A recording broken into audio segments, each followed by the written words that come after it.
Hoje chama-se Algumas Noções Topológicas. Ele diz respeito aos tipos de conjuntos que vão surgir como domínios de funções contínuas. Que a topologia é uma parte da matemática que estuda, de um modo geral, a noção de função contínua. De um modo geral, significa dizer funções definidas em conjuntos bastante gerais, que não são necessariamente subconjuntos da reta, nem do plano, nem do espaço, e tomam valores também em conjuntos bastante gerais, são chamados espaços topológicos. Então, para estudar, mesmo para funções reais de uma variável, para estudar as propriedades dessa função, é preciso a gente ter claramente a ideia do domínio da função. Que propriedades tem o domínio da função? Principalmente o domínio. Então, nós vamos ver, por exemplo, que, quando chegarmos no capítulo de funções contínuas, que toda função contínua definida num conjunto que nós vamos chamar agora de conjuntos compactos, toda função contínua definida num conjunto compacto atinge o máximo e o mínimo. Quer dizer, existe um ponto do conjunto compacto no qual a função assume o maior valor e um ponto em que ele assume o menor valor. Por aí afora. Bom, então, nós vamos começar a estudar esses tipos de subconjuntos da reta. Primeiro são os conjuntos abertos.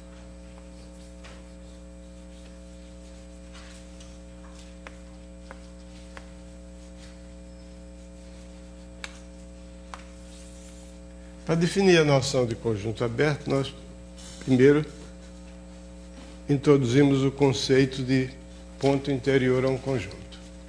Eu tenho um conjunto X de números reais.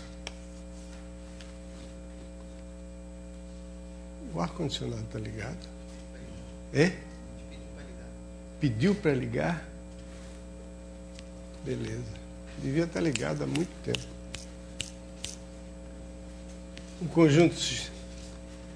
Dado um conjunto aqui, e um ponto pertencente a esse conjunto, esse ponto se chama um ponto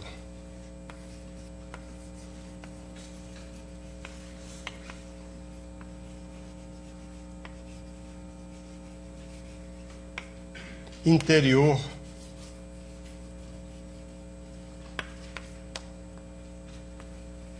X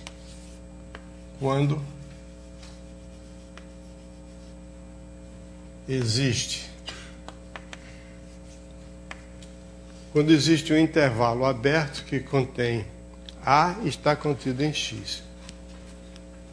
Então, a gente diz assim, existe um epsilon maior do que zero, tal que o intervalo A menos epsilon, A mais epsilon, está contido em X. Então, pictoricamente, você tem um conjunto X, que é um subconjunto da reta. Aqui você tem um ponto A pertencente a X. Ele se chama um ponto interior quando existe um intervalo com centro nele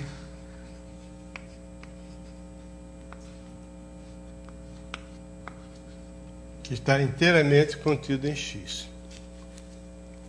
Então, não basta que o ponto pertença ao conjunto X. É preciso que não só ele pertença, mas, digamos assim, todos os pontos que estão suficientemente próximos de A também pertençam.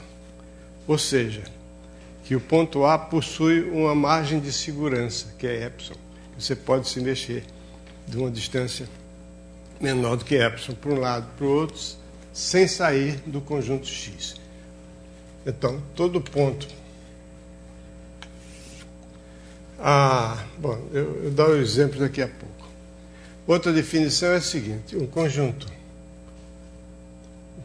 A da reta chama-se um conjunto aberto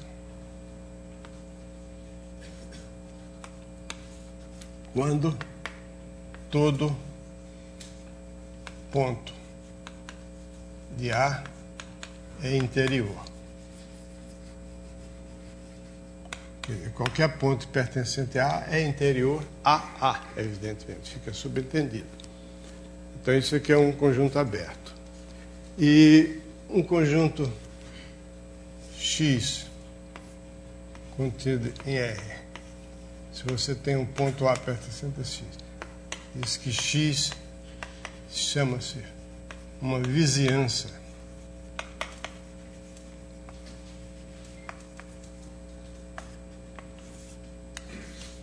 de A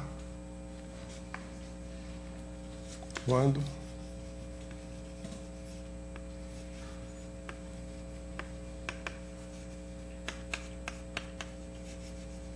existe um conjunto aberto tal que A pertence a esse conjunto aberto, que por sua vez está contido em X.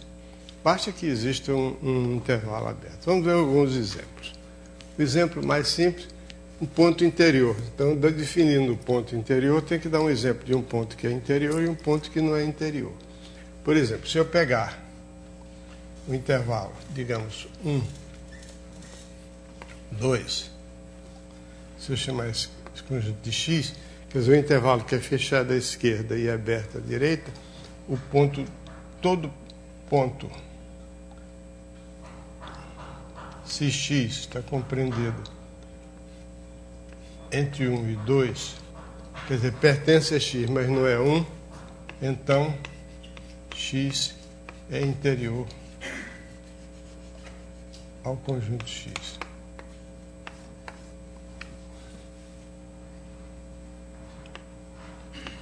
O ponto 1 não é interior a esse conjunto X. Porque esse número 1, nenhum intervalo com centro no ponto 1 pode estar contido no conjunto X. Qualquer intervalo que tenha centro no ponto 1 vai conter pontos que são números menores do que 1. De um modo geral, a gente chama de interior de um conjunto X o conjunto dos pontos da reta tais que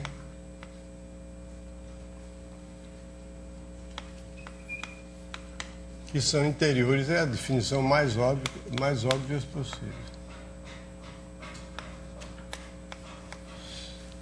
Então, esse é o interior de um conjunto. Então, o interior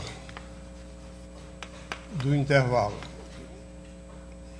0, 1, 2, que eu tinha posto ali, fechado à esquerda e aberto à direita, é o intervalo 1, 2 aberto. Qualquer intervalo aberto é um conjunto aberto.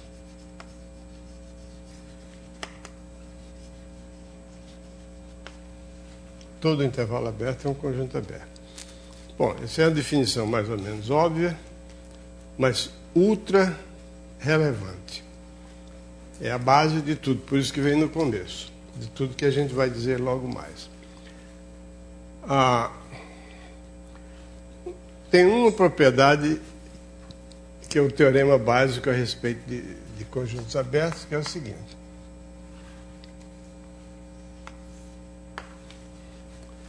Bom, uma observação que é imediata, o interior de um conjunto é o conjunto dos pontos que são interiores a X. O interior de X é aberto. Qualquer que seja o subconjunto X.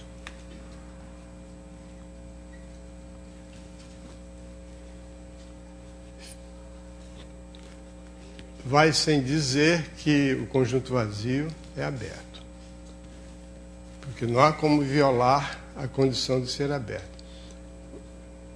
Um conjunto que não é aberto, não há como violar no caso do conjunto vazio. Um conjunto que não é aberto, quando você diz esse conjunto não é aberto, significa que existe pelo menos um ponto dele que não é interior. Quer dizer, se você pega um conjunto X,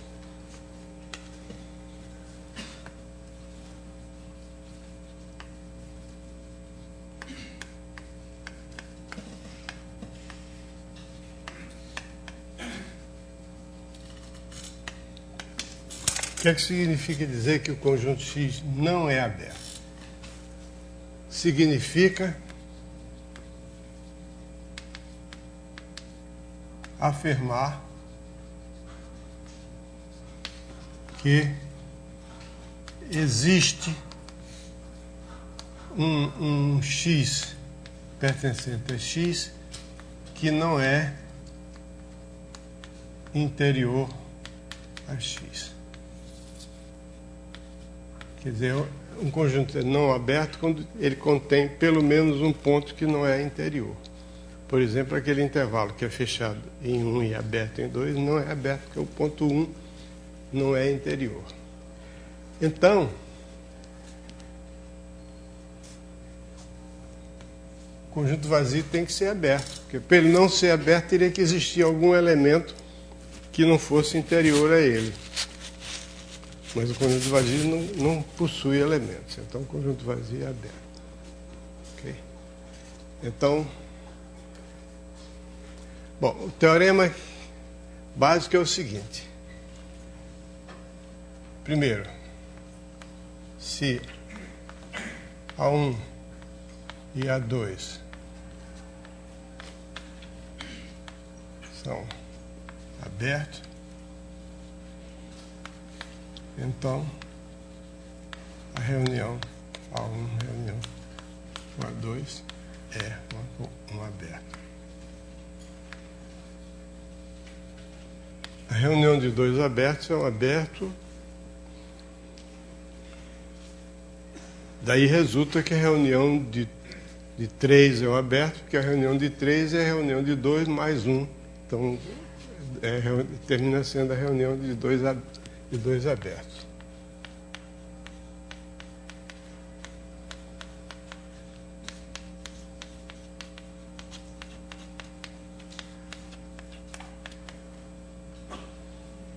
Então, a reunião de 3 abertos termina sendo a reunião de 2 abertos, se admitir a primeira. Por que a reunião de 2 abertos é aberta? Porque, para provar que a reunião de 2 conjuntos abertos é aberta, eu tenho que verificar que todo ponto X pertencente à reunião de 2 abertos é interior. Se ele está na reunião, então ele está ou em A1 ou em A2.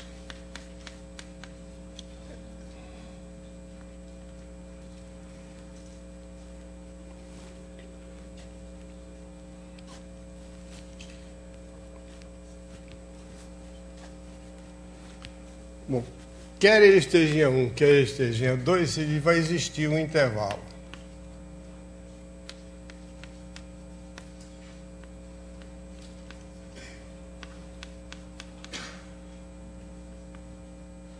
Esse intervalo contido, que vai estar contido em A1, por conseguinte, esse intervalo está contido em A1, está contido na reunião de A1 com A2. Então, o ponto, se está em A1, ele é interior à reunião. Mesma coisa se estiver em A2. Então, a reunião de 2 abertos é um aberto. Na verdade, a reunião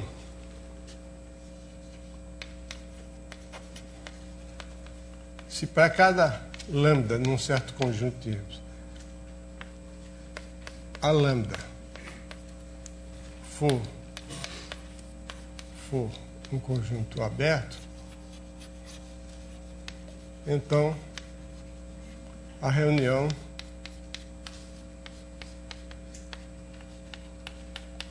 é um aberto. Porque é a mesma coisa. Se você tiver um ponto da reunião dos lambda, com todos os lambdas em L, não importa se a reunião é finita ou infinita, enumerável ou não enumerável, a reunião de abertos é sempre aberta. Porque se um ponto estiver em A,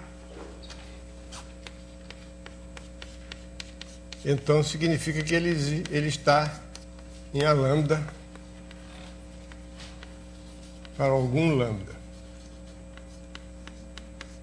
Mas se ele está em A lambda é aberto por hipótese, então existe um intervalo com centro X contido em A lambda. Se esse intervalo está contido em A lambda, está contido na reunião, então a reunião é aberta. A segunda propriedade é se A1 e A2 contidos em R são abertos, então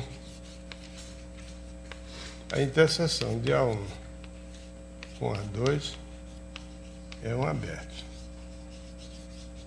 A interseção de dois conjuntos abertos é um conjunto aberto. Porque se um ponto, quer dizer, o ponto está na interseção, então ele está em A1 e está em A2. Ele estando em A1, então existe um intervalo x menos epsilon 1, x mais epsilon 1, o intervalo I1 contido no conjunto A1.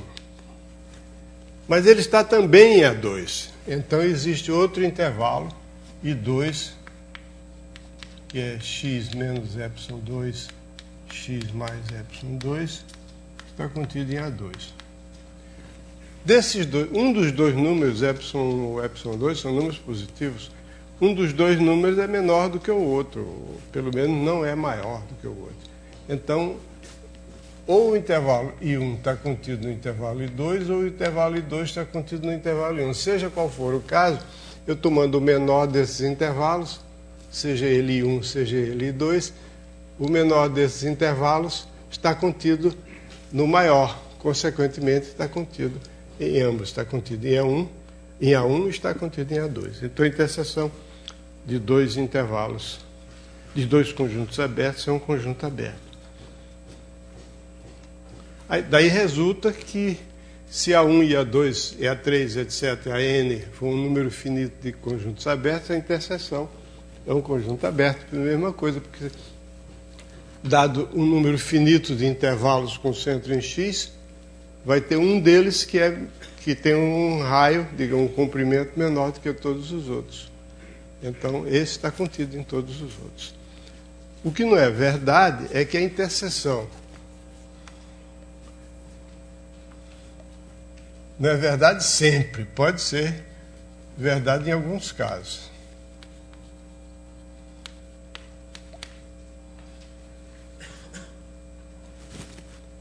Vou usar um termo, uma linguagem. Roubaram aquele apagador que eu gosto. Um apagador feinho, mas funciona. Esse aqui é bonitinho, mas não resolve.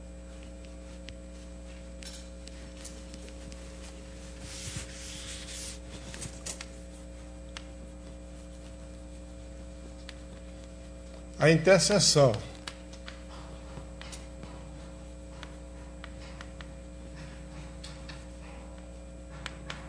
infinita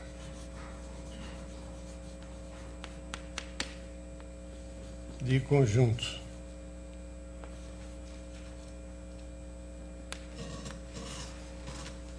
abertos pode não ser um conjunto aberto.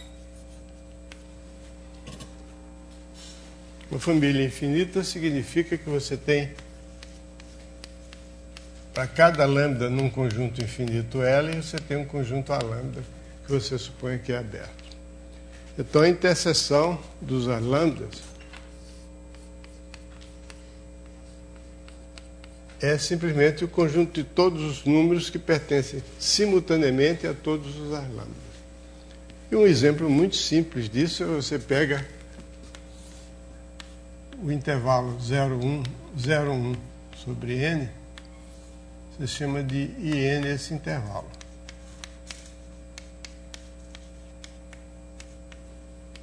É aberto. Então aí você tem uma família infinita de conjuntos abertos. Para todo n, tem uma família infinita, para todo n natural. A interseção, desculpe, vou botar menos 1 sobre n. Esse é outro exemplo.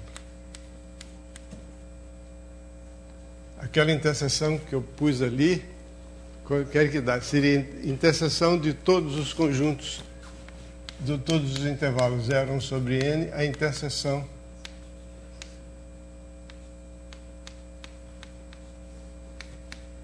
o que é isso? Vazio. Porque um ponto estaria na interseção se estivesse em todos esses intervalos. Se ele tivesse se ele está nesse intervalo aqui, é porque ele é um número positivo menor do que 1 sobre n. Se ele está em todos, significa que ele é um número positivo menor do que todos os 1 sobre n. Isso não existe. Então é vazio.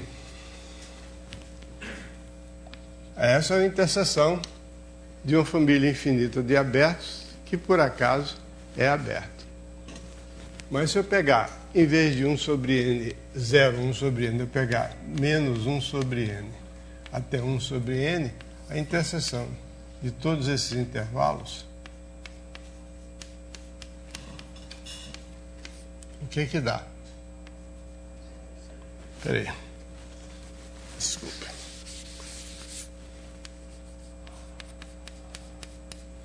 Todos os intervalos, menos 1 sobre n até 1 sobre n. O que é? É o conjunto reduzido ao número 0, ao 0. Pode dizer 0 mesmo. Eu não vou insistir que é um conjunto cujo único elemento é o número 0. Ele diz 0, pronto, está acabado. Mas sabendo o que está falando, né? E que não é um conjunto aberto. Um conjunto, para ser aberto, ou ele é vazio, ou ele contém intervalos. Tem que conter intervalos. Um conjunto aberto que não é vazio, por exemplo, ele é não enumerável, porque ele contém intervalos. Todo ponto é interior, se ele não é vazio, ele tem pelo menos um ponto interior. Se tem um ponto interior, significa que tem um intervalo contido nele. Então, ele é um não enumerável. Então, a interseção de uma família infinita de conjuntos abertos pode não ser um aberto, como é o caso aqui. O conjunto reduzido ao único elemento 0 não é aberto. Muito bem.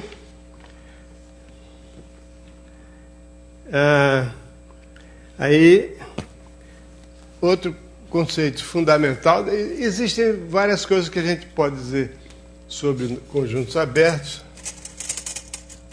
uma das quais não está dita aí no livro, porque só tem uma página e meia, e menos de uma página e meia sobre conjuntos abertos. Uma delas é o seguinte: um subconjunto aberto da reta, ele é uma reunião de intervalos abertos disjuntos, porque você pega um ponto desse conjunto, ele está contido em algum intervalo aberto. Você tem um conjunto A, por hipótese, é aberto. Pega um ponto de A. Então, existe algum intervalo, índice x, aberto, contendo x, digamos que x seja o ponto médio, contido em A. Aí, se eu fixar o x e olhar para todos os intervalos abertos que contêm x e está contido em A reunião de todos esses intervalos abertos vai dar um intervalo aberto ainda. É claro que vai dar um conjunto aberto, mas vai dar pelo teorema, mas vai dar um intervalo aberto, a gente vê facilmente. Então, cada ponto está contido num intervalo aberto maximal. Maximal, essa palavra não existe em português. Máximo. Intervalo aberto máximo. Existe em inglês, mas não em português. Então, cada ponto está contido no intervalo aberto máximo. Esses intervalos abertos máximos são 2 a 2 disjuntos, porque se tivesse um ponto em comum entre dois intervalos abertos máximos, a reunião desses dois intervalos seria ainda um intervalo, então não seria máximo contido em A. Então, todo conjunto aberto na verdade, não está dito aí, mas ele é uma reunião de intervalos abertos 2 a 2 disjuntos. Mais ainda, essa reunião é uma reunião enumerável. Quer dizer, você não pode ter uma família de intervalos, uma coleção de intervalos, ou de conjuntos abertos, 2 a 2 disjuntos, contidos na reta, que não seja uma reunião enumerável. Não pode ser mais do que enumerável. Por quê? Porque, sendo intervalos abertos, cada um deles contém pelo menos um número racional. Os números racionais, veja bem, voltamos. Eu tenho uma coleção de intervalos abertos, 2 a 2 disjuntos, quer dizer, eles não têm parte em comum. Eu digo, essa coleção não pode ser mais do que enumerável, não pode ser não enumerável. Por quê? Porque se eu tomar em cada um desses intervalos um número, escolher para cada um deles um número racional contido nele, eu vou ter uma coleção de números racionais que tem a mesma quantidade, tem o mesmo número de elementos que a coleção que eu tinha antigamente dos intervalos. Porque eu tomei em cada intervalo um número racional. Se essa minha coleção fosse não enumerável, o conjunto dos números racionais seria não enumerável também. Então, como isso não pode acontecer, resumindo, para complicar a coisa, resumindo, todo conjunto aberto da reta é uma reunião enumerável de intervalos abertos 2 a 2 disjuntos. Isso não está dito aqui, mas eu estou dizendo. Não está escrito, mas eu estou dizendo. Bom, agora vamos definir conjuntos fechados.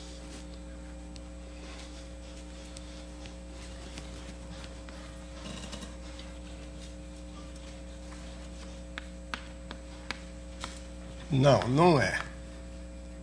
Conjunto fechado não é aquele que não é aberto, né?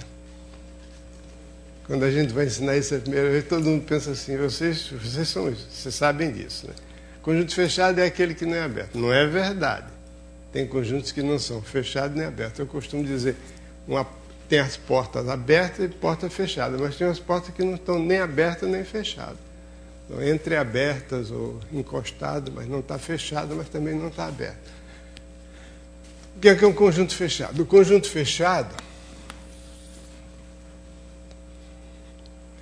é o seguinte, a gente, para definir conjunto aberto, foi necessário ter a noção de ponto interior. Agora, para definir a noção de conjunto fechado, tem a noção de ponto aderente. Seja X um subconjunto da reta. Um ponto X da reta. Disse aderente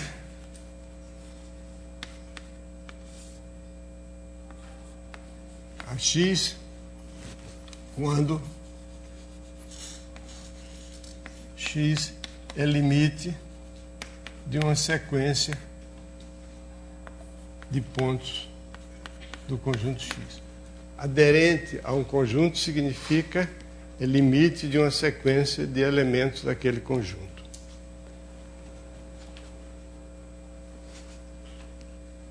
Em particular, se X pertence ao conjunto, então X é o caso mais trivial, é aderente ao conjunto. Porque eu tomo uma sequência de pontos todos iguais a X, converge para X. Então, X. Então, chama-se fecho de um conjunto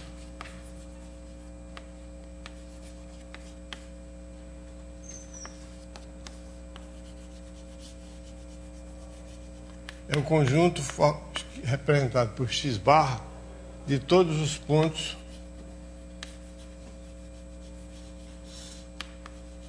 da reta que são aderentes a X. Quer dizer, todo ponto do conjunto X é aderente a esse conjunto, mas nem todo ponto aderente pertence ao conjunto. Por exemplo, se você pega o intervalo aberto AB, A sistema de X, o intervalo AB, então A é aderente a X e B também é aderente a X, ou seja, que A pertence ao feixe de X e B pertence ao feixe de X, mas não pertence a X. Por quê? Porque A é limite de uma sequência de pontos da forma A mais 1 sobre N. Se você tomar um N maior do que N maior do que 1 sobre B menos A, então A mais 1 sobre N pertence ao intervalo. Desde que eu tome N maior do que 1 sobre B menos A, 1 sobre N menor do que B menos A mais 1 sobre N pertence ao intervalo, e essa sequência converge para o ponto A. Então, A é um limite de uma sequência de pontos que pertencem ao conjunto X. Analogamente, o B é limite de uma sequência de pontos pertencentes ao conjunto X, de modo que A e B são pontos aderentes a X, ou seja, pertencem ao conjunto X. Então, a gente definiu ponto aderente a um conjunto e fecho de um conjunto. O fecho de um conjunto é formado por todos os pontos aderentes a X. Vamos ver mais um exemplo. O fecho do conjunto dos números reais, do conjunto dos números racionais é o conjunto dos números reais. Está claro isso? Quer dizer, todo número real é limite de uma sequência de números racionais. Isso porque todo intervalo de números reais contém números racionais e números irracionais. Então, qualquer número... Se você pegar um número racional, é claro que ele é limite de uma sequência formada por termos iguais a ele próprio. Se você pegar um número irracional, você pega um número irracional x, você pega qualquer intervalo x menos 1 sobre n, x mais 1 sobre n, dentro desse intervalo tem sempre um número racional Rn. Porque todo intervalo não degenerado contém pontos racionais e números irracionais. Então, todo número, seja ele racional ou irracional, é um limite. É limite de uma sequência de números racionais, ok? Por conseguinte, o fecho do conjunto dos números racionais é o conjunto de todos os números reais.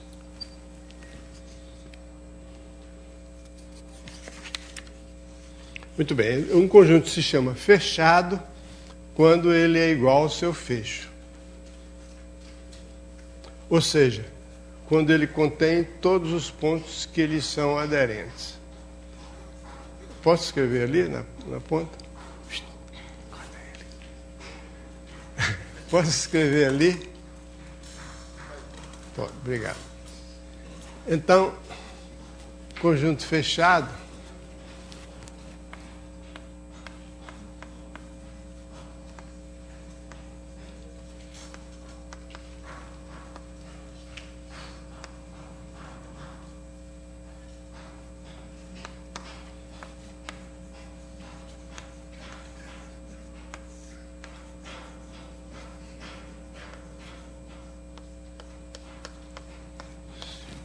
quando ele é igual ao seu fecho, ou seja,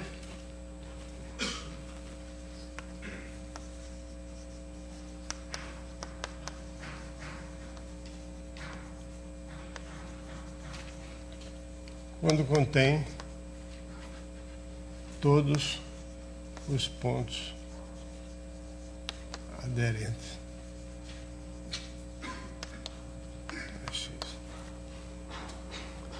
O exemplo mais natural de conjunto fechado é o conjunto formado por um número só. Então ele é fechado porque ele é o único valor num ponto que é aderente a ele mesmo. Ou um número finito.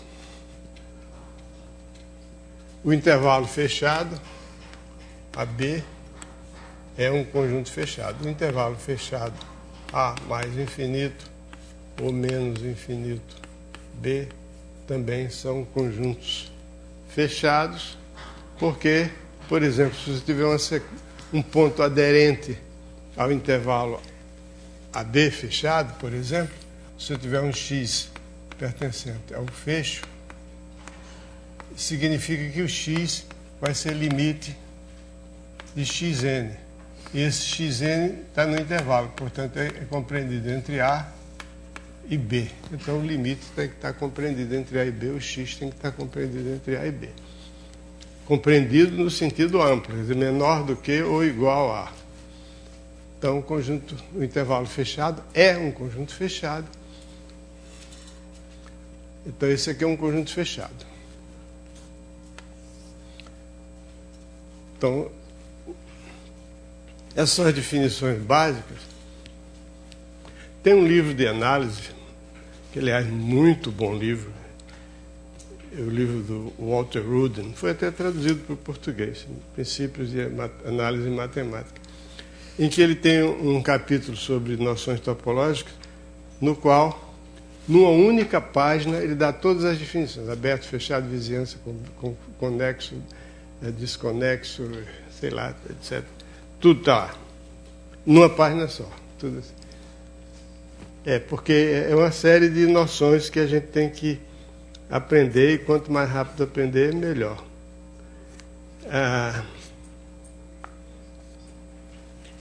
Vamos ver um teoreminha aqui.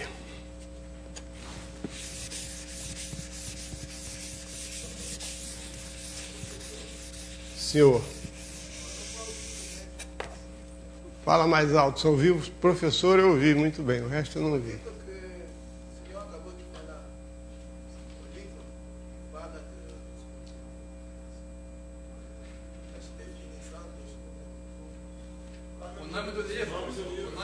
Eu disse. O livro do Walter Rudin chama-se Princípios de Análise Matemática. É um dos 200 livros de análise matemática muito bons que existem no mundo. Quase todo livro de análise matemática é bom, menos esse aqui. O resto é...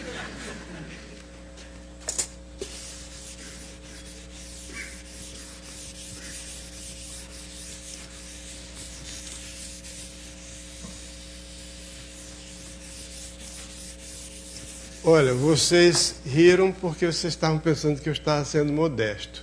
Mas acontece o seguinte, que a negação de bom não é ruim, não. A negação de bom significa não é bom, então é ótimo, é excelente, é extraordinário. Tá? Bom, ruim é o contrário de bom, não é negação. Espera aí, deixa eu terminar de bater aí que eu ouço.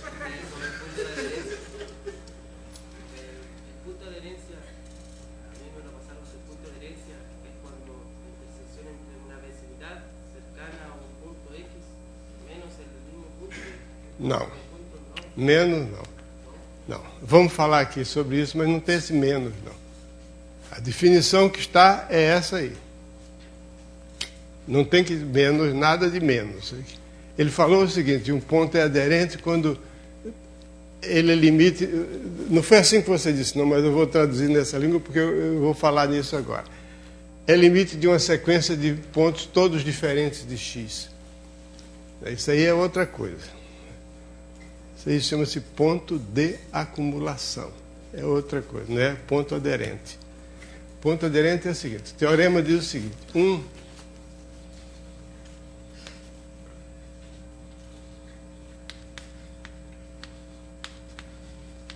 vou chamar de A, que é aderente a A. Aderente a X, se e somente se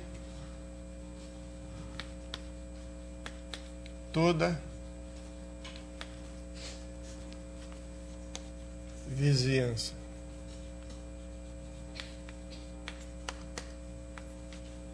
de A contém ponto de X. Ponto X pode ser o próprio A. Não está excluído, não. Daí resulta, em particular, que A, todo A pertencente a X é aderente a X. Então, o que é uma vizinhança de X? Eu já defini, mas talvez vocês não tenham prestado atenção. Vizinhança de A. Uma vizinhança de A é um conjunto que contém um intervalo que contém A. Por que isso é outra definição diferente? Porque eu não quero me restringir. Eu poderia dizer uma vizinhança de A é simplesmente um intervalo que contém A no seu interior. Quer dizer, um intervalo aberto contendo A. Mas isso aí não é muito bom. Na prática, a gente deve mexer com outras coisas que são maiores. Tudo que contém uma vizinhança é ainda uma vizinhança. Na linguagem comum não é verdade. Né? Por exemplo, o Jardim Botânico é uma vizinhança do ímpar. O Rio de Janeiro é uma vizinhança do ímpar também. Mas aí já fica esquisito. Né? Mas em matemática é isso. Tudo que contém uma vizinhança é uma vizinhança. Basta que contenha todos os pontos que estão suficientemente próximos de A. Ok? Uma vizinhança significa um conjunto que contém um aberto que contém A. Se for um aberto contendo A, aí a gente diz uma vizinhança aberta. Bom, olha para essa afirmação, na verdade são duas afirmações. É se e somente se. Quer dizer, se aderente a X,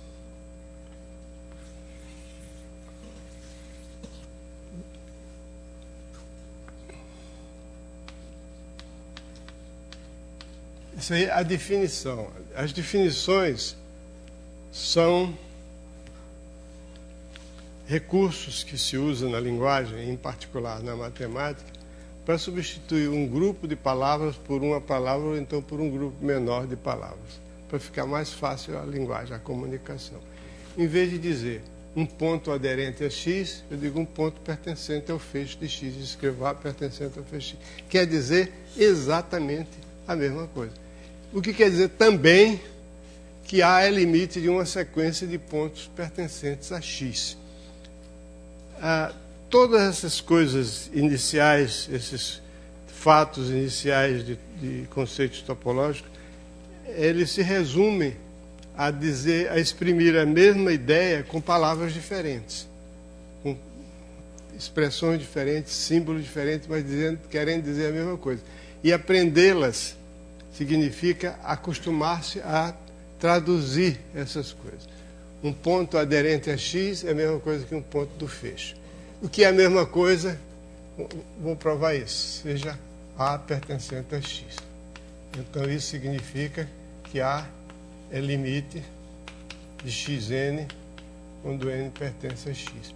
Aí toda vizinhança de X, aí estou perguntando, agora seja V uma vizinhança, toda vizinhança de A, desculpa, de A. Significa que V contém um intervalo da forma A menos epsilon mais epsilon. O que contém A é claro, porque esse A é o ponto médio desse intervalo. Então, por definição de limite, se eu tenho esse intervalo contendo A, então existe um N0, tal que N maior do que N0 implica que o Xn pertence a esse intervalo. Então, isso significa que qualquer vizinhança de A contém, porque isso aqui está contido em V. Então, qualquer vizinhança de A contém um ponto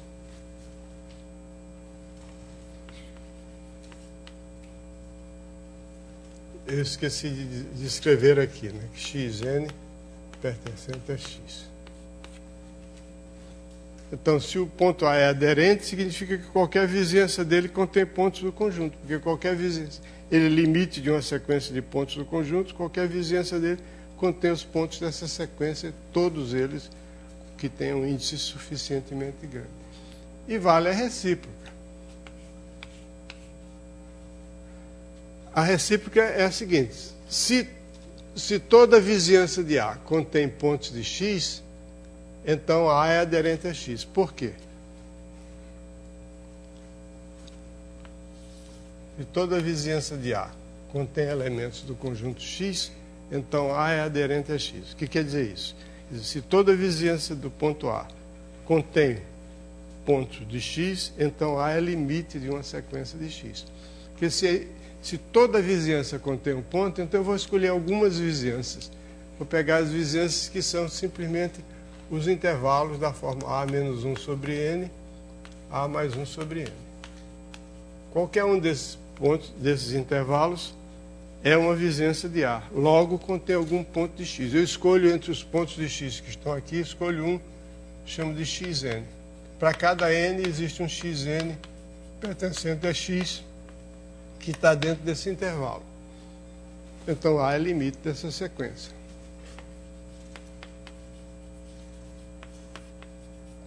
Então, A é limite de Xn. Então, um ponto é, portanto, A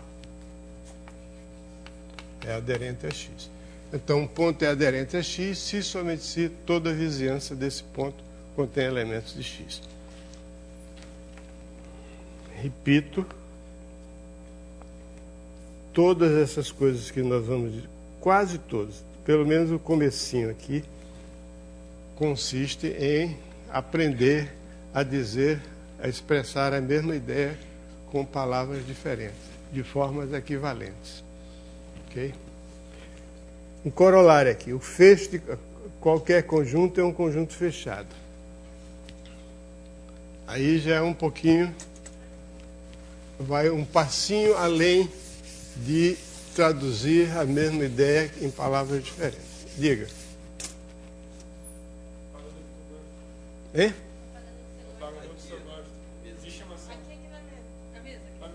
Ah, apareceu agora, né? Por que vocês não notaram? Tanta gente, ninguém viu isso. Porque eu estava de costas, né? A maior parte do tempo. Isso prova que isso é um defeito grande do professor. Ficar de costas para a turma e de frente para o quadro. Obrigado a vocês. Bom, a corolário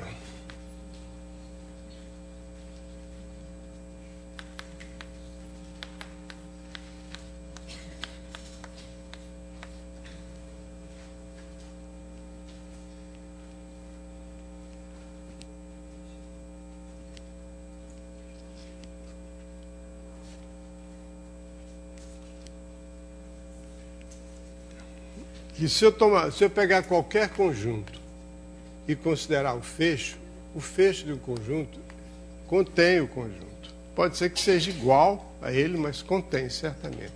Todo conjunto está contido no seu fecho. Quando é igual, então o conjunto se chama fechado. Então isso significa que o fecho do conjunto, fecho de qualquer conjunto, é fechado. Significa que se eu pego um conjunto e tomo o seu fecho, por exemplo, eu pego o conjunto dos números racionais compreendidos entre 0 e 1. O fecho é o conjunto de todos os números compreendidos entre 0 e 1, inclusive o 0 e o 1, racionais e irracionais. Agora, se eu pegar esse conjunto e considerar o fecho dele outra vez, não vai adiantar nada. Ficou, parou. Quando a gente passa de um conjunto para o seu fecho, ele pode aumentar, mas se eu tomar o fecho do fecho, não vai aumentar. Isso é um corolário dessa observação aqui, que o ponto é aderente, se somente se... Então é claro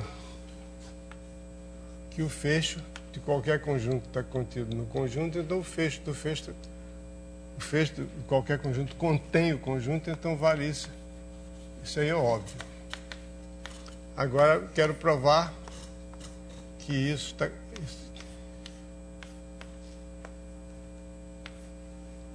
que vale a inclusão inversa.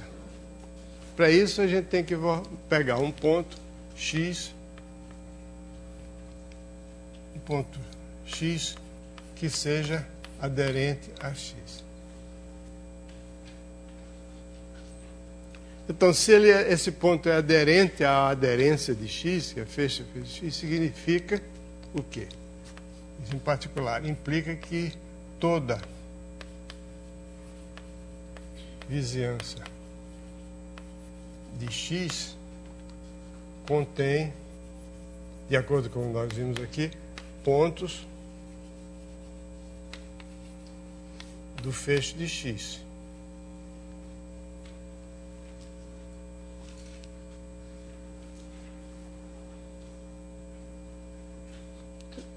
Então eu tenho x, é uma pena a gente não está no plano, está na reta, as figuras ficam mais difíceis de enxergar. Senão eu fazia uma figurinha aqui, eu faria assim, você tem um x, pega uma vizinhança, tem pontos de x maiúsculo, mas você pega um ponto de x maiúsculo, isso aqui também é uma vizinhança dele, então contém pontos de x. Bom, mas vamos lá. Só tem uma dimensão, acabou. Toda vizinhança de x contém pontos do x barra. Mas essa, se você, então, seja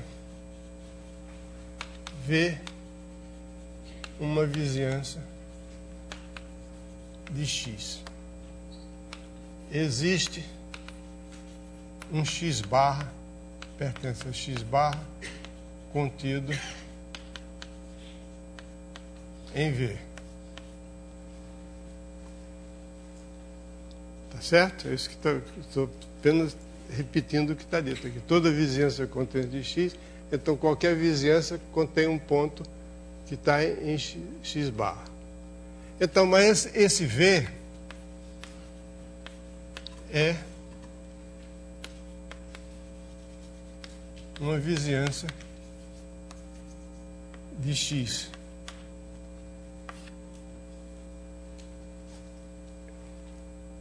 É uma vizinhança de x. Eu acabei de dizer lá em cima que é uma vizinhança. Logo, então, em vez de dizer mais de uma vizinhança de x, eu vou dizer assim, como V é vizinhança de x, existe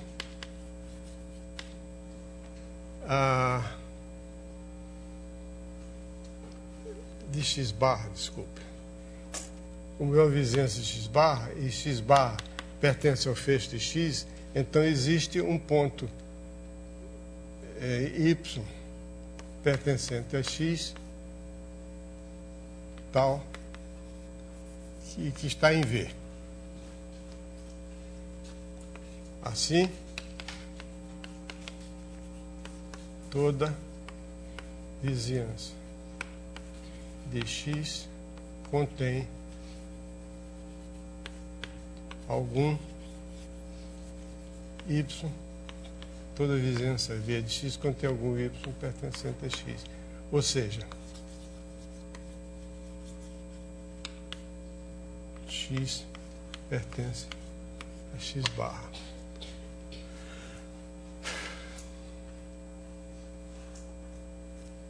Ok? Pelo silêncio sepulcral que eu estou escutando, eu acho que não fui bastante convincente. Vou repetir. Veja bem. O que eu quero provar é isso aqui. Isso aqui é uma igualdade entre dois conjuntos.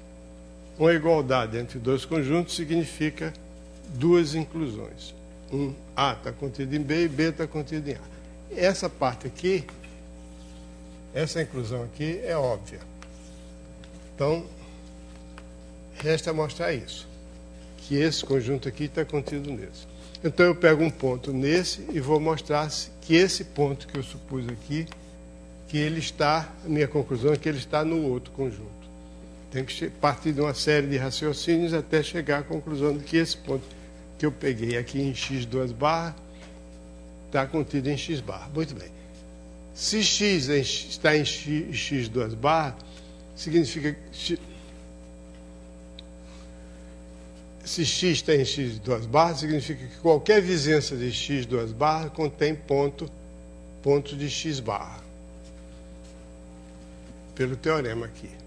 Se x pertence a x2 barra, então qualquer vizinhança de x contém algum ponto x barra pertencente ao conjunto x barra. Agora, essa vizinhança, que é a vizinhança de x barra, que é vizinhança de x, ela também é vizinhança de x barra. Tá? Então, sendo vizinhança de x barra, então existe um y em V, em x, que está nessa vizinhança e que está no conjunto x. Então, toda vizinhança V de x contém algum y pertencente a x. Ou seja, x pertence a x barra. Quer dizer, toda vizinhança de x contém algum y pertencente a x. Toda vizinhança de x contém algum y pertencente a x maiúsculo, então x é um ponto aderente a x maiúsculo. Então, isso quer dizer que o conjunto fechado, o fecho de qualquer conjunto é um conjunto fechado. Diga. É?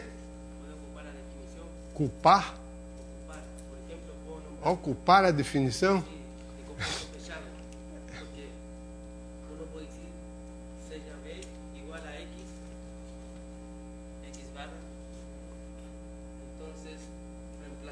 V igual a x barra? Não. X barra pode não conter nenhum aberto. Vizinhança de um conjunto, uma vizinhança de um ponto é um conjunto que contém um intervalo contendo um ponto. E x barra pode não conter nenhum intervalo. Você tem que se ater à definição. Uma vizinhança significa um conjunto que contém um aberto contendo um ponto. X barra não contém necessariamente. Você pega x como sendo um conjunto formado por um elemento só, por exemplo. X barra é o próprio x.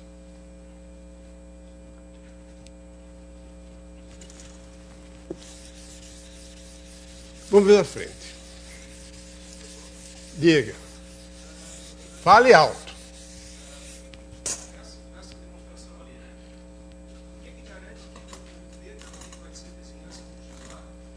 Cadê você? Quem garante o quê? O V também vai ser vizinhança do x barra. É. Não, tem que conter um aberto contendo x. Mas então, sim, eu posso tomar uma vizinhança aberta. Tá bom. É verdade. A ragione. Eu vivo assistindo essa novela da...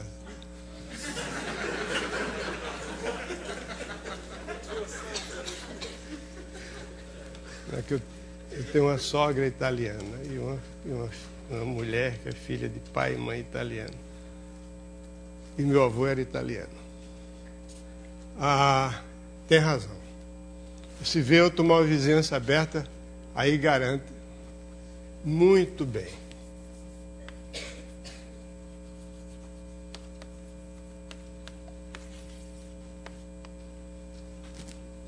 Aí ela é a vizinhança de qualquer um dos seus pontos. Muito bem, continuo fazendo boas observações. Sempre que puder. Bom, o que mais? Sim, tem as coisas seguintes. A reunião de dois conjuntos fechados é um conjunto fechado. Não, antes disso vamos ver um negócio mais simples. Assim. F contido em R é fechado se somente se R menos F é aberto.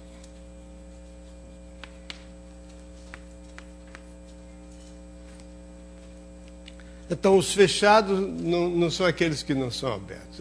Os fechados são aqueles conjuntos cujo complementar é aberto. Se F é fechado, R menos F é aberto pelo seguinte: se você pegar um ponto A, seja F fechado. Para provar que R menos F é aberto, eu pego um ponto de R menos R e quero provar que esse ponto é um ponto interior. Então A não pertence ao conjunto fechado F. Se ele não pertence ao conjunto fechado F, significa que ele não é aderente a F. Porque o conjunto fechado é formado por todos os pontos aderentes. Se um ponto não está em F, não é aderente, porque F é fechado. Se ele não é aderente, então existe uma vizinhança dele que não contém pontos de F. Se essa vizinhança não contém pontos de F, essa vizinhança está contida no complementar de F. Ou seja, essa vizinhança está contida em R menos F. Ok? Se A pertence a R menos F, então A não é aderente a F. Logo, existe uma vizinhança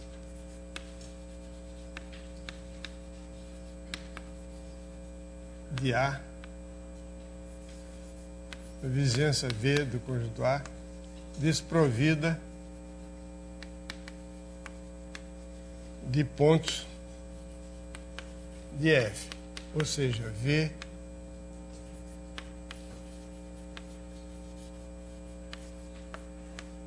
está contido em R menos F. Mas R menos F é o conjunto que eu quero provar que é aberto. Então, significa que todo ponto do conjunto desse R menos F tem uma vizinhança contida em R menos F. Logo, R menos F é aberto. Okay? Complementar de um fechado é aberto. A recíproca se prova do mesmo jeito. Se R menos F é aberto, então F é fechado, porque se eu pegar um ponto de F, como é que é?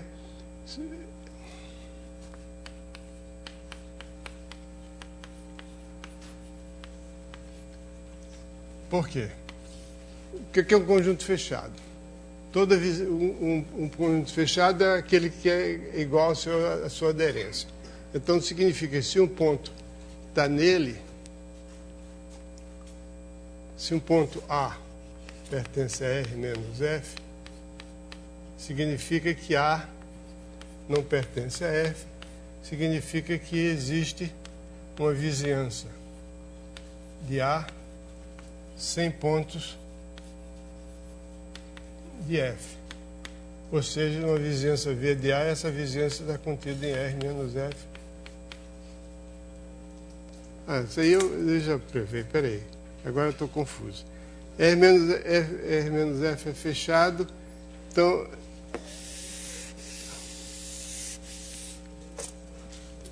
se R menos F é fechado, eu quero provar que A é aberto. Que F é... Não.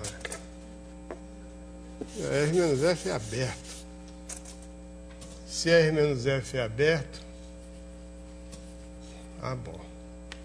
Desculpem, estou pensando no final. Eu tenho pensado que dar esse capítulo todo numa aula, estou vendo que não vai dar. Bom, supõe a hipótese agora é a seguinte. Hipótese, para não confundir. Seja R menos F aberto. Ok? Hipótese é essa. Hipótese, então, tem que botar F. Seja, a hipótese é que R menos F é aberto. E quero provar que F é fechado.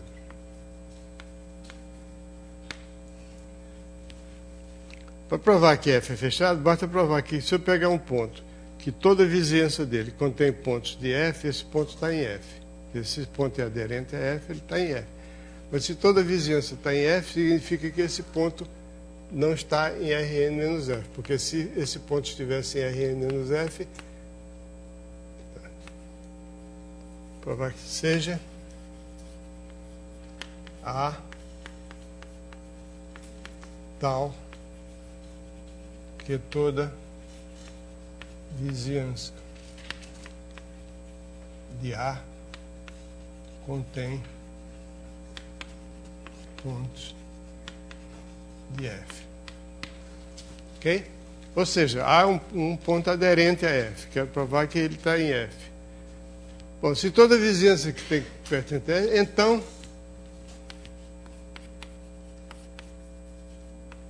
A pertence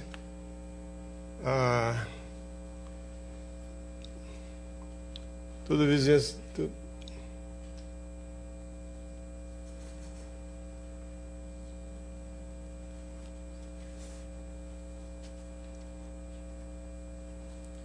pertence a F.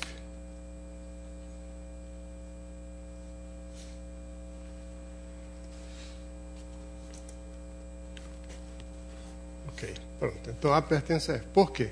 Porque se não pertencesse a F, existia uma vizinhança dele. Você tem um conjunto que é fechado, agora eu vou desenhar ele aqui. Se o ponto não está aqui, existe uma vizinhança dele que não tem pontos dele. Ok? Então ele pertence necessariamente a F. Logo, F é fechado.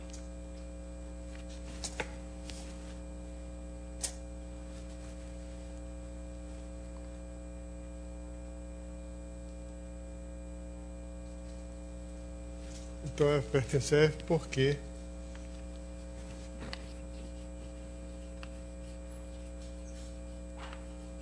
do contrário, agora eu vou escrever com mais detalhe. Como R menos F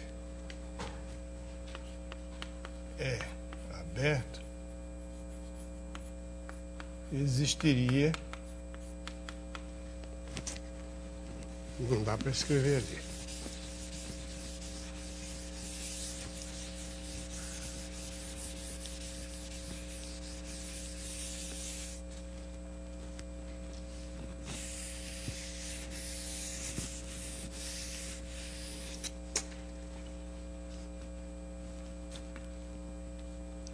Eu quero provar que F é fechado.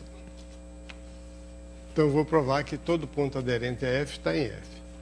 A aderente a F.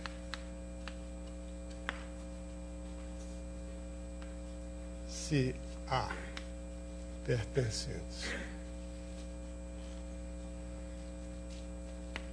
a R menos F, haveria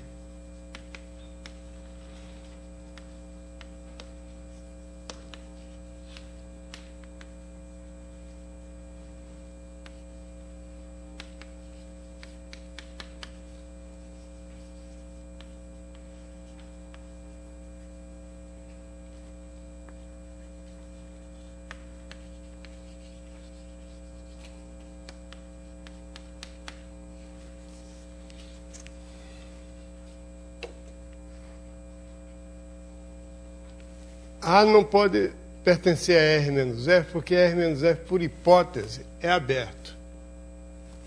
Então, se fosse A pertencer a R menos F, então A teria uma vizinhança toda contida em R menos F, quer dizer, uma vizinhança sem pontos de F.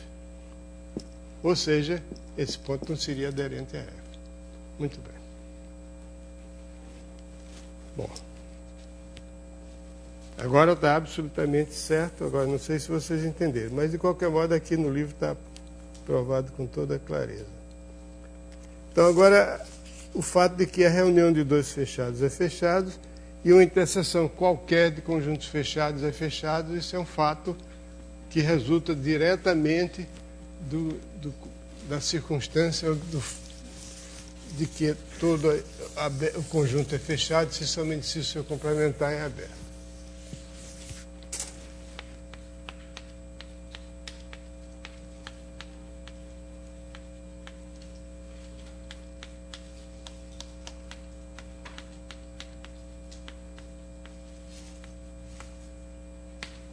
A reunião de dois conjuntos fechados é um conjunto fechado. Demonstração. F1 e F2 fechado significa que R menos F1 e R menos F2 são abertos. Isso? Como R menos 1 e R menos F2 são abertos, a reunião, a interseção é aberta. A interseção de dois abertos é aberta. Mas a interseção dos complementares é o complementar da reunião.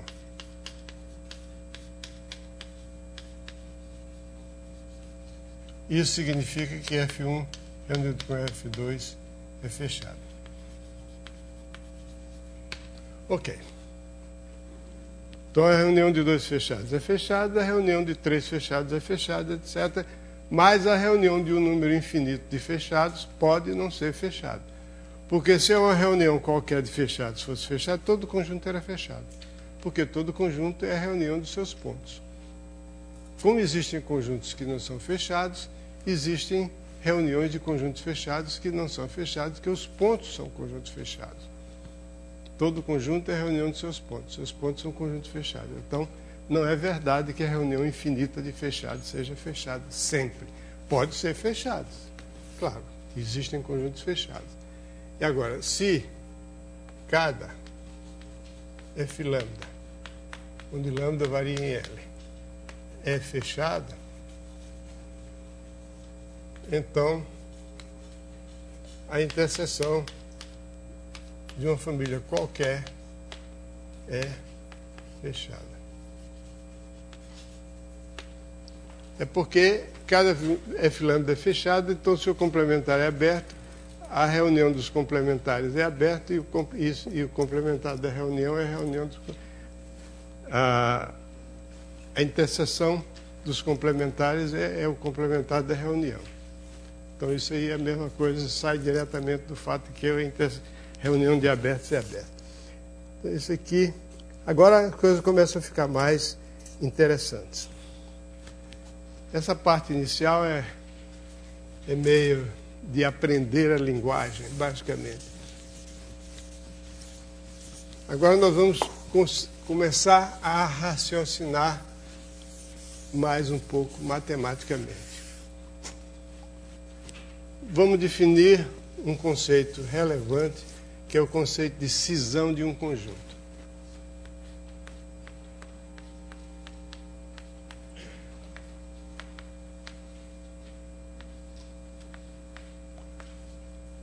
A cisão de um conjunto é a expressão desse conjunto como reunião de 2 subconjuntos com a seguinte propriedade.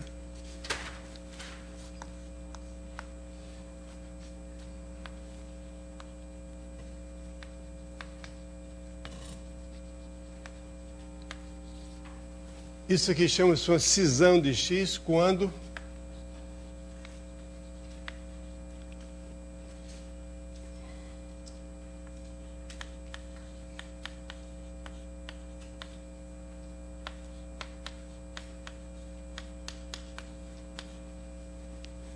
vale isso aí. O que é que significa isso aí? Significa que nenhum ponto de B é aderente a A e nenhum ponto de A é aderente a B. Só isso.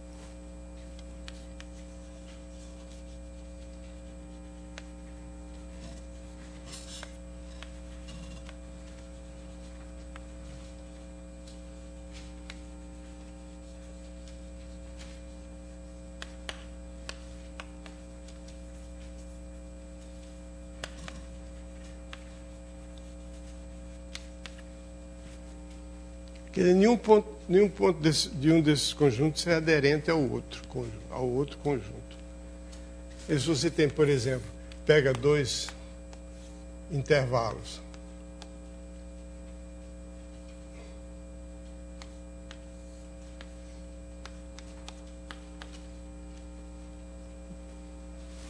Abertos, disjuntos, então, se você chama de X isso aqui, então a reunião de A com B é uma cisão de X. Porque é claro que o fecho de A, no máximo, contém esse ponto aqui. Não contém B. Não contém ponto nenhum de B. E o fecho de B, no máximo, contém esse ponto aqui. Então não contém nenhum ponto de A. Ok? Você podia ter uma cisão assim, o intervalo 0, 1 e o próprio intervalo 1, 2.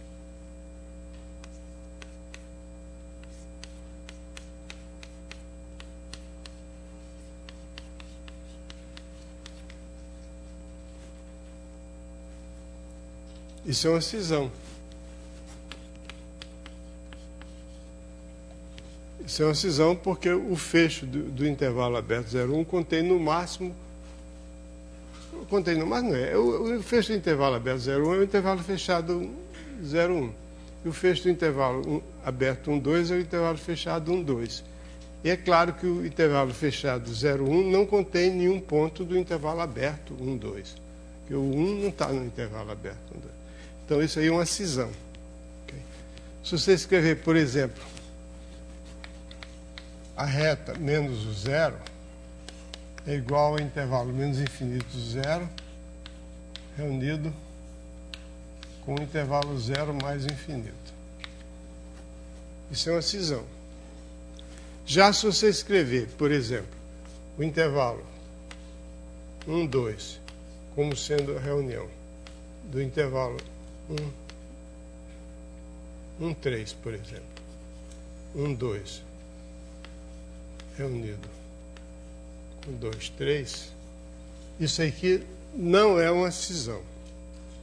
Porque, embora os dois sejam disjuntos, é claro, quando você tem uma cisão, os dois conjuntos A e B são disjuntos, mas eles são mais do que disjuntos. Nenhum deles contém um ponto qualquer que seja aderente ao outro.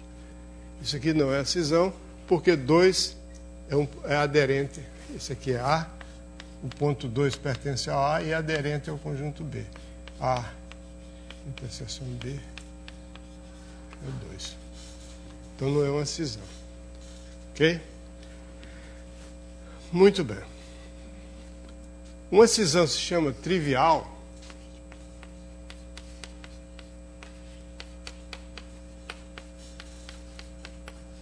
a cisão trivial é uma cisão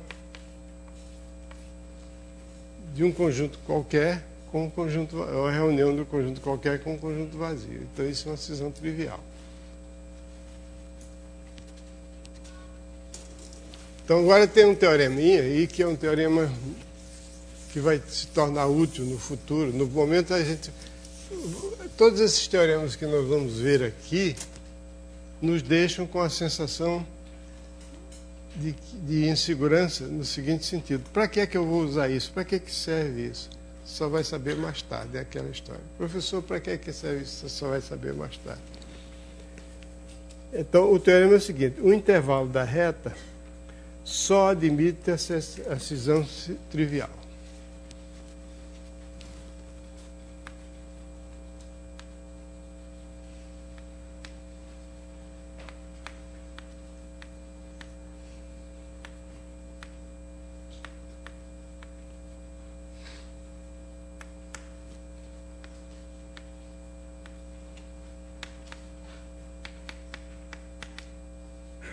Significa o seguinte: se você tem um intervalo I, seja ele aberto, fechado, limitado ou ilimitado, você não pode escrever o intervalo como reunião de dois conjuntos tais que nenhum desses conjuntos contém pontos aderentes ao outro.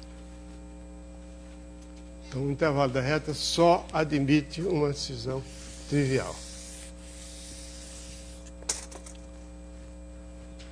Mais tarde,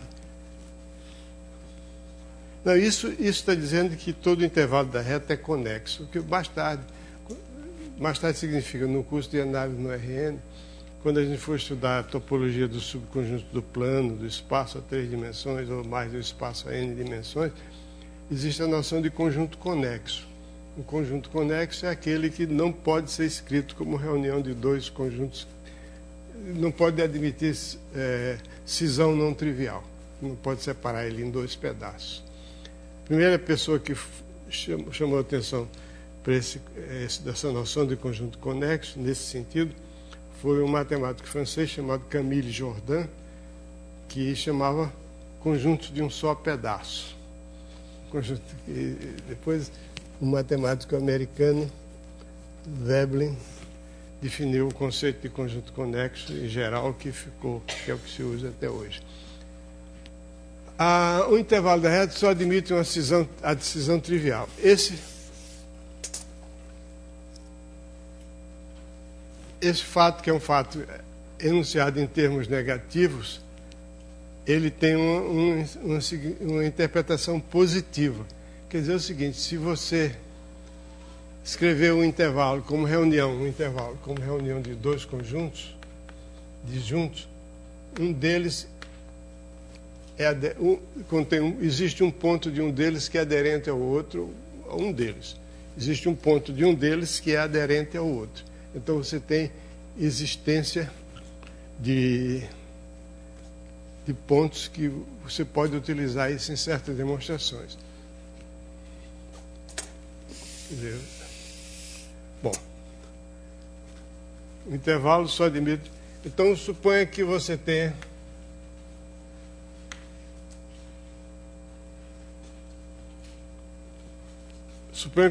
um intervalo e você tenha uma decomposição desse intervalo que não seja trivial. Quer dizer, existia um certo A pertencente a A e um B pertencente a B. Eu posso sempre supor que o A é menor do que B, porque é só botar o nome, um dos dois é menor do que o outro. Então, A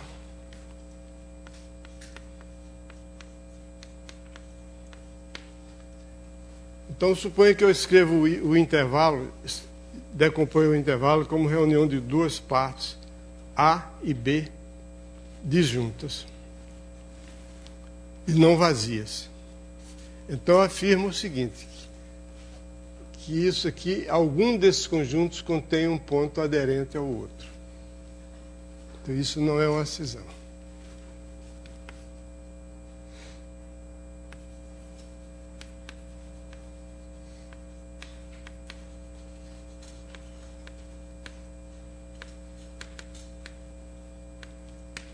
A demonstração é muito bonitinha.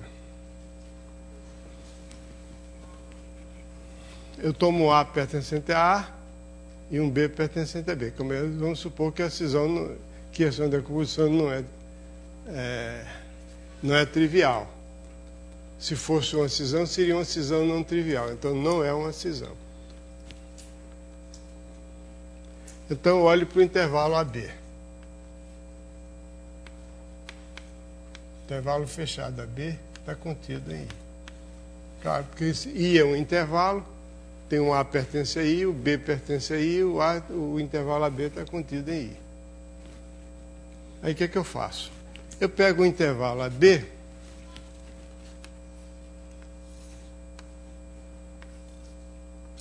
e divido exatamente ao meio. Aqui não está muito exato, não, mas divido ao meio. Quer dizer, eu pego o ponto médio, C.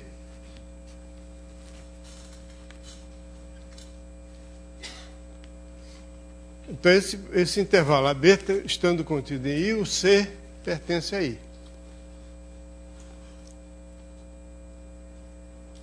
Então, o C pertence a A ou C pertence a B, porque I é a reunião de A com B.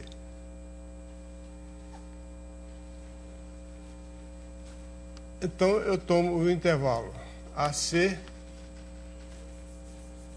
eu tomo o intervalo AC ou o intervalo CB, conforme o C pertence a A ou o C pertence a B. Se o C pertence a A, por exemplo, então eu tomo o intervalo CB. Se o C pertence a B, eu tomo o intervalo AC. Então, não, é o contrário. É o contrário. Se C pertence ao A pertence ao A, se C pertence a B, eu tomo o intervalo AC. Se C pertence a A, eu tomo o intervalo CB. O que é que eu tenho aqui? O que é que eu quero dizer com isso? Por favor, prestem atenção. Isso aí significa que eu vou ter dois intervalos, AC e CB, cujos extremos, cada um deles, ou um ou outro, ambos, aliás, tem extremos em conjuntos distintos. Aqui o C está em A e o B está em B. E aqui o C está em B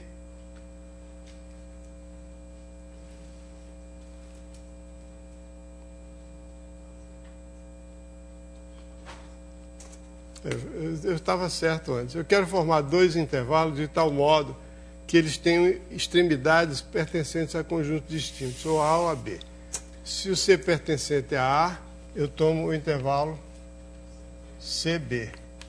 Então, esse é um intervalo que tem uma extremidade em A e outra extremidade em B. Se o C pertencer a B, eu perco o intervalo AC. São intervalos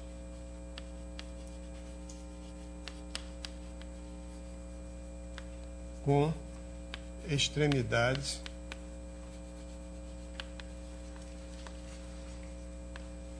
em diferentes conjuntos A ou B, ok? Então,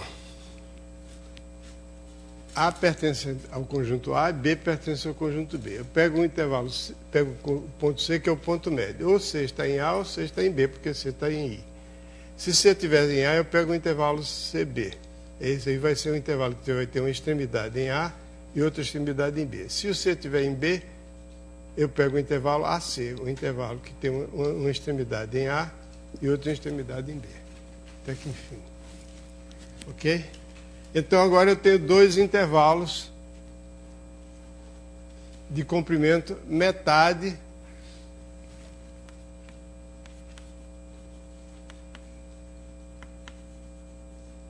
intervalo cujo comprimento é metade do intervalo original, AB. Então eu tenho que... Não importa...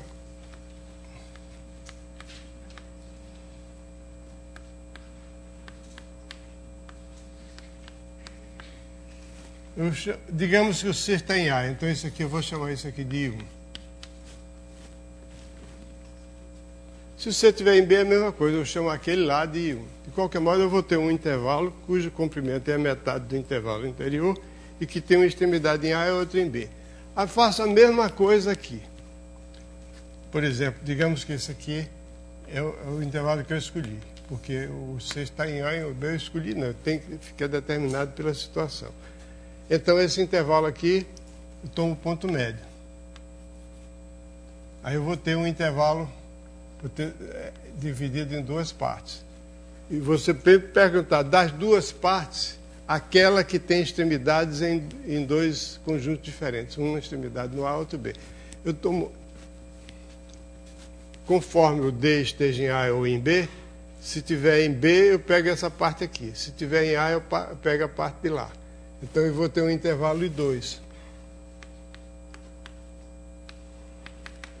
Então eu vou ter uma sequência de intervalos encaixados.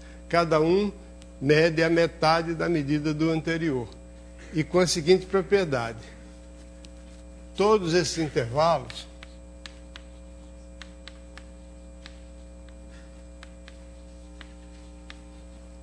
o AN vai estar em A e o BN vai estar em B. Esse aqui vai ser o A1 e esse aqui vai ser o B1. Esse aqui vai ser o A2, esse aqui vai ser o B2. O que eu escolher vai ser AB, A1, B2, B2. Não importa que lado estiver. A primeira extremidade é N e a segunda é BN. Então, vou ter essa sequência de intervalos encaixados. Essa sequência de intervalos encaixados, cujo comprimento tende para zero. Então, pelo teorema dos intervalos encaixados, princípio dos intervalos encaixados, que caracteriza uma das maneiras de caracterizar a completeza do conjunto dos números reais, existe um número alfa pertencente a todos os AN BN.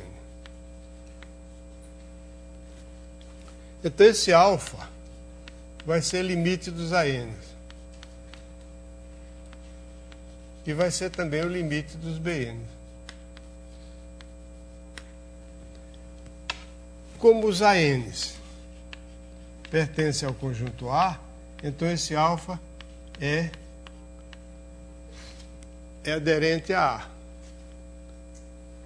E como os BNs, todos eles pertencem ao conjunto B, então esse alfa é aderente ao conjunto B. Então a reunião, isso aqui não é uma cisão. Porque vai ter um ponto aqui, esse alfa está ou em A ou em B.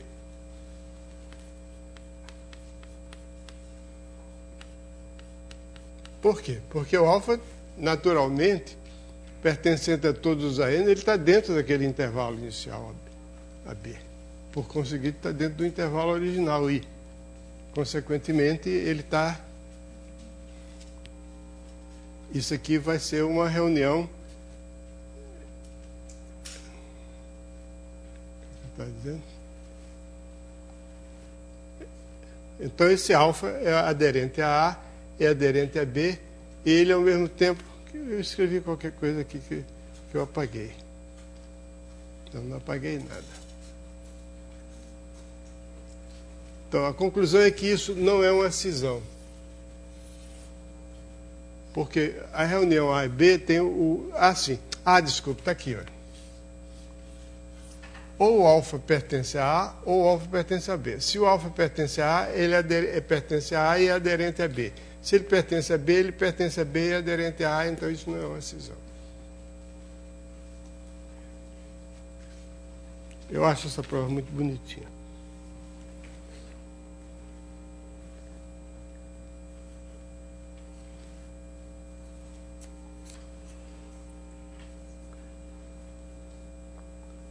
Alguém tem alguma dúvida sobre a prova? Quer que eu repita? Ou só vai piorar? Entendeu? Você. Eu estava perguntando de camisa vermelha. Entendeu? Você tem alguma objeção? Não. As pessoas que costumam apresentar objeções, por favor. Querem que eu repita? Não. Ou sim? Alguém quer que eu repita? Bom, então todo mundo entendeu o que é uma cisão e que não é possível fazer uma cisão não trivial de um intervalo.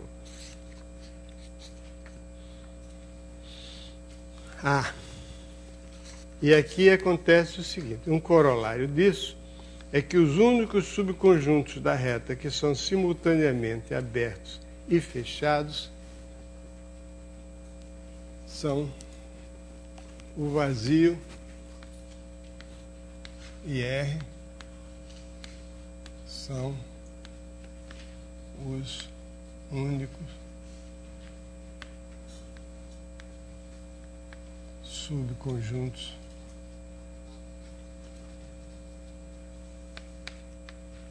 de R que são simultaneamente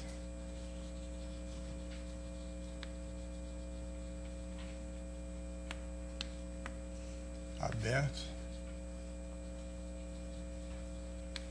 e fechados.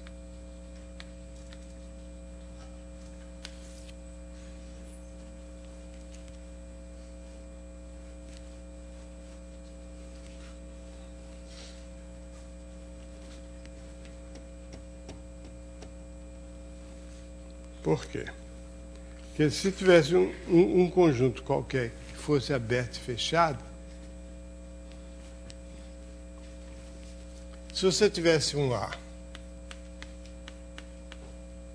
que fosse aberto e fechado ao mesmo tempo,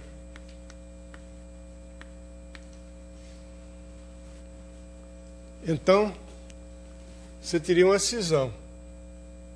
Ou melhor, você teria uma expressão de R com A. Isso.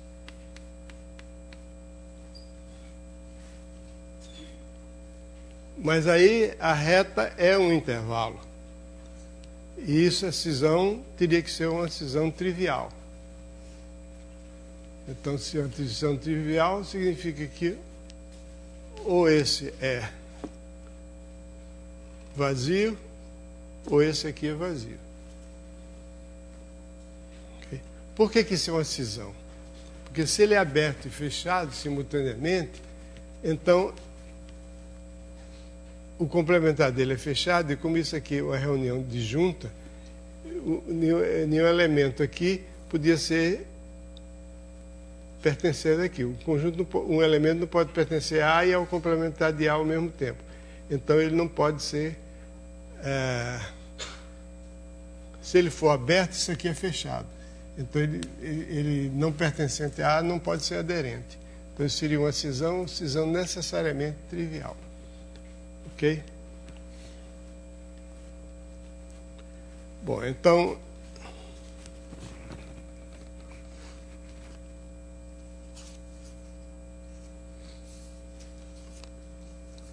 eu vou pular esse parágrafo que fala em pontos de acumulação, que não é tão importante assim, mas vamos falar nisso mais adiante, logo em seguida. Vou falar em conjuntos compactos. Essa é a noção, realmente, juntamente com esse fato de que não há cisão, a não ser cisão trivial de um intervalo, o outro fato importante diz respeito aos conjuntos compactos.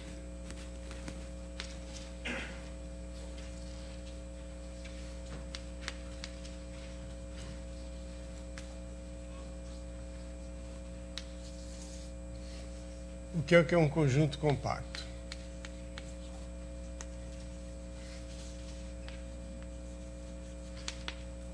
Compacto significa limitado e fechado. Por exemplo, o intervalo compacto é um conjunto, um intervalo limitado e fechado é um conjunto compacto. O intervalo 1, 2, 0, 1, incluindo o 0 e o 1, é um conjunto compacto. Tem que ser limitado e fechado. Isso aqui é um conjunto compacto. Então, a primeira coisa, uma observação bem simples a respeito de conjuntos compactos é o seguinte: X é compacto se somente se toda sequência de pontos de X possui uma subsequência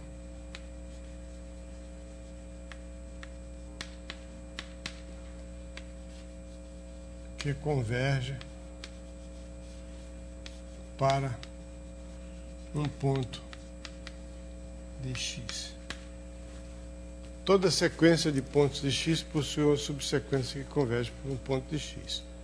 Isso também é uma coisa muito simples, porque se você pegar uma sequência de pontos de X, como X é compacto, ou seja, em particular é limitado, essa sequência tem uma subsequência convergente.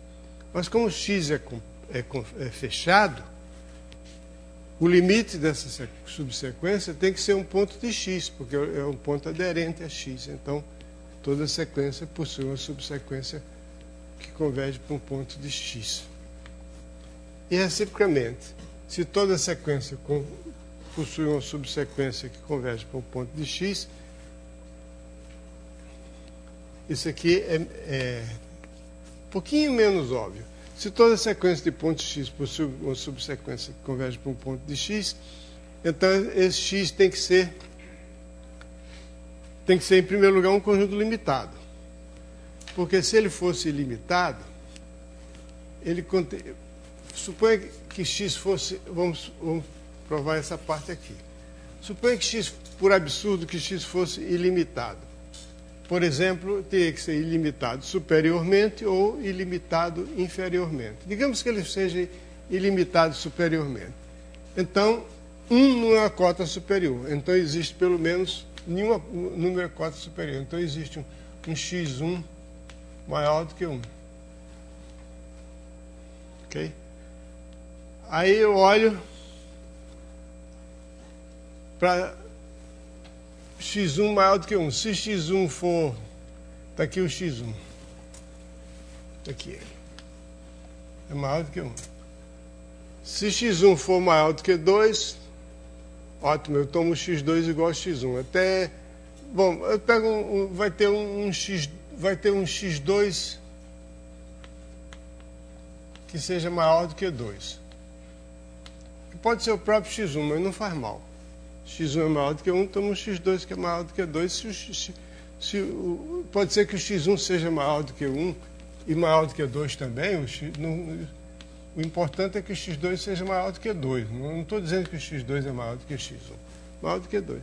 E existe um x3 maior do que 3, porque se não existisse um x3 maior do que 3, 3 cria uma cota superior do conjunto.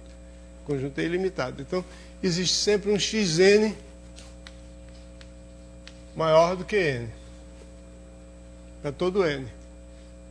Isso é uma sequência que não tem subsequência convergente. Porque se xn é maior do que n, qualquer subsequência é ilimitada. Qualquer subsequência, o xnk é maior do que o nk. Então é ilimitado. Então não tem subsequência convergente, pois essa sequência não é uma sequência de pontos em x que não tem subsequência convergente, simplesmente porque não tem subsequência limitada.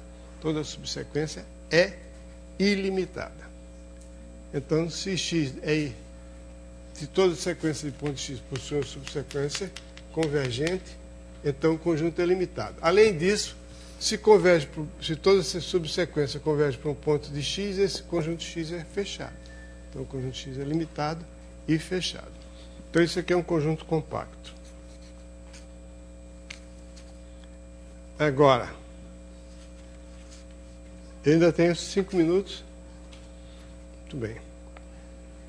Bom, o teorema seguinte tem uma sequência decrescente de conjuntos compactos não vazios. Existe pelo menos um número real que pertence a todos eles.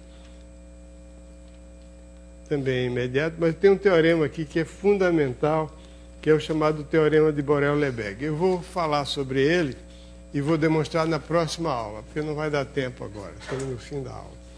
O teorema de Borel-Lebesgue diz respeito a coberturas. Então, esse é um conceito que eu quero falar agora para dar a vocês a chance de pensar sobre esse assunto no fim de semana.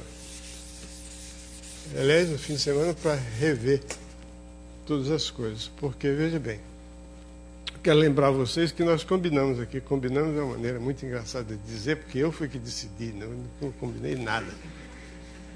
Que o livro, o curso é o livro. E que eu apenas sou um cara que diz umas coisas a respeito do livro. Mas que vocês têm que aprender. Porque vocês aprendem, a gente aprende matemática, não aprende com ninguém, a gente aprende com nós mesmos. Então a maneira de aprender é ler. Ler livro, ler artigo, ler trabalho, ler. E aprender a ler. Aprender a ler matemática. Então vocês têm que se habituar a ler. Muito bem. Então o que é uma cobertura? A cobertura de um conjunto é uma coleção. Você tem uma família de conjuntos. Uma família de conjuntos significa você tem um conjunto de índices e para cada índice desse conjunto você tem um conjunto C lambda. Então, toda vez que você tem uma família de conjuntos cuja reunião contém X, isso é o que se chama uma cobertura do conjunto X. Ok? Por exemplo, você pode fazer uma cobertura do conjunto dos números naturais, tomando para cada número natural o C1, o intervalo que vai do menos 1/2 até 1/2, depois o C2, o intervalo que vai de 1,5 até 2,5 e assim por diante. Quer dizer, você cobriu cada elemento do conjunto por um conjunto C lambda. Esses C lambda não precisam ser disjuntos, podem ter pontos em comum, etc. Isso é uma cobertura. Uma cobertura aberta é quando todos os C lambdas são conjuntos abertos. Então o X está contido numa reunião de conjuntos abertos. E uma subcobertura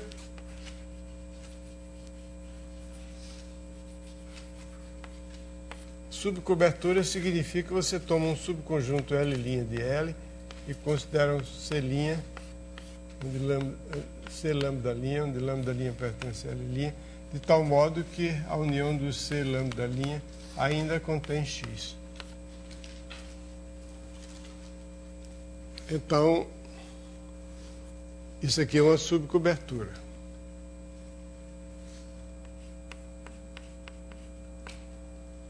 E o teorema central a respeito de conjuntos compactos é que toda cobertura aberta de um compacto admite uma subcobertura finita. Quer dizer, se você puder cobrir um conjunto compacto com uma coleção infinita de abertos, então você pode jogar fora quase todos esses abertos e ficar só com o número finito deles que ainda cobre o conjunto. Esse é o teorema chamado teorema de Borel-Lebesgue, que nós vamos demonstrar na próxima aula.